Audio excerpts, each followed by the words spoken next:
Registration ছাড়া সকল বিদ্যালয় বা বিদ্যালয়ের ধরনের মানে কার্যক্রম পরিচালনা করছেন, যেই নামই দেন না কেন, বিদ্যালয় ধরনের কার্যক্রম পরিচালনা করছেন, সেগুলো যদি রেজিস্ট্রেশন বিহীন থাকে তাহলে সেগুলোকে বন্ধ করে দেওয়া হবে। প্রথমত হলো আইনগতভাবে ইতিমধ্যে সবগুলো সরকারি মনিটরিং এর আওতায় আসার কথা। রেজিস্ট্রেশন ছাড়া, মানে আমাদের মন্ত্রণালয়ের রেজিস্ট্রেশন ছাড়া কোনো কিন্ডারগার্টেন বা কোনো প্রাথমিক বিদ্যালয় তাদের কার্যক্রম শুরু করতে পারে না।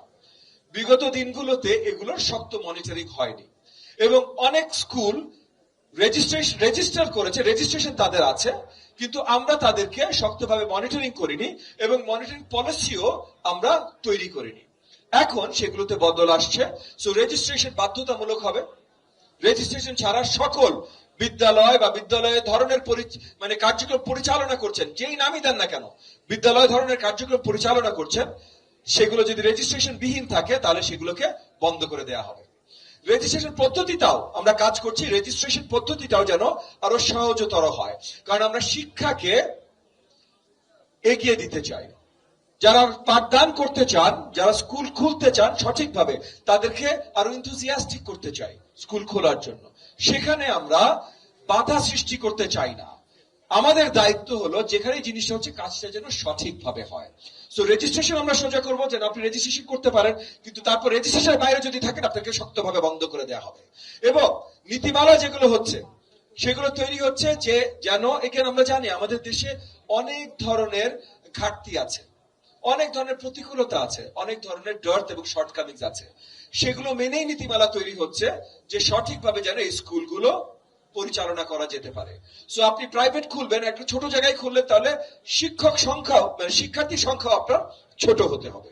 এই জিনিসগুলো নীতিমালায় নির্ধারিত করা হবে, সেগুলো নিয়ে কাজ চলছে, সেগুলোই আজকে ওয়ার্কশপে জানিয়ে দেওয়া হয়েছে। আমাদের মনিটরিং পরিবারের যে সদস্য আছেন তারা মোর দেন এনাফ, তারাই থাকবেন। তবে এখানে একটা ছোট্ট কাভিয়াট আছে যে আমাদের অনেক, মানে আমাদের মনিটরিং, আমাদের এটিও বা টিও বা ইপিটিসি ইনস্ট্রাক্টর বা পিটিএ ইনস্ট্রাক্টর, এগুলোতে অনেক শূন্য পদ আছে।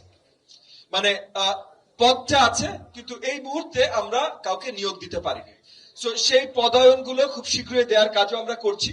সেগুলো হলে আমাদের ফুল ম্যান পাওয়ার যেটা থাকার কথা, সেটা থাকলে সব সেক্টরের বিদ্যালয় আমাদের মনিটরিং আনার ম্যান পাওয়ার পর্যাপ্ত পরিমাণে আমাদের থাকবে ইনশাআল্লাহ।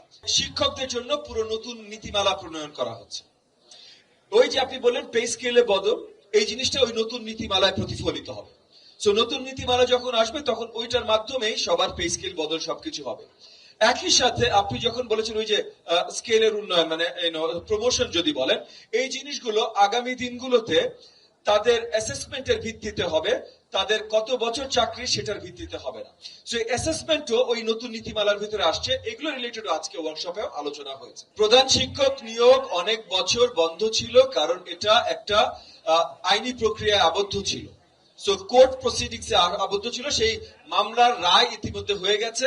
সো এখন আমরা চেষ্টা করছি যত শীঘ্রই সম্ভব 32,000 প্লাস নতুন প্রধান শিক্ষক নিয়োগ দেওয়া। যেহেতু সংখ্যাটা বড়, আমাদের একটু সময় লাগবে, বাট এই পদ্ধতি ইতিমধ্যে শুরু হয়ে গেছে। এখন কারিকুলামে অনেক বদল আসছে। আমরা নতুন না, আরো পরিমার্জিত কারিকুলামের যে ইনস্ট্রাকশনস গুলো দেওয়া হয়েছে, এটা দায়িত্বরত যারা আছেন যে ইনস্ট্রাকশন গুলো দেওয়া হয়েছে, সেখানে বড়ভাবে গুরুত্ব দেওয়া হয়েছে অ্যাক্টিভ লার্নিং, মানে খেলার মাধ্যমে জ্ঞান দান।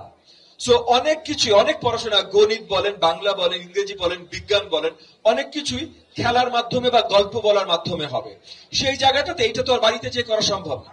সো কারিকুলামটা ওইভাবে সেট আপ করা হবে এবং এই কারিকুলামটা যেন সঠিকভাবে এই পাঠদানগুলো করা যায়, স্কুল ক্যালেন্ডারের ডিজাইনটা ওইভাবে যদি কোনো চেঞ্জ আসতে হয়, যারা এই কারিকুলাম ডিজাইনের কাজে আছেন তাদেরকে ইতিমধ্যে দায়িত্বরত করা হয়েছে যে তার ভিত্তিতে স্কুল ক্যালেন্ডার, মানে কত ঘন্টা মিনিমাম স্কুল হতে হবে, এবারে কত দিনে ভাঙাবে কিভাবে, সেগুলা 1 শিফট 2 শিফটের জন্য সেপারেট ভাবে এই পুরো প্ল্যানটা করার দায়িত্ব ইতিমধ্যে দেওয়া হয়েছে।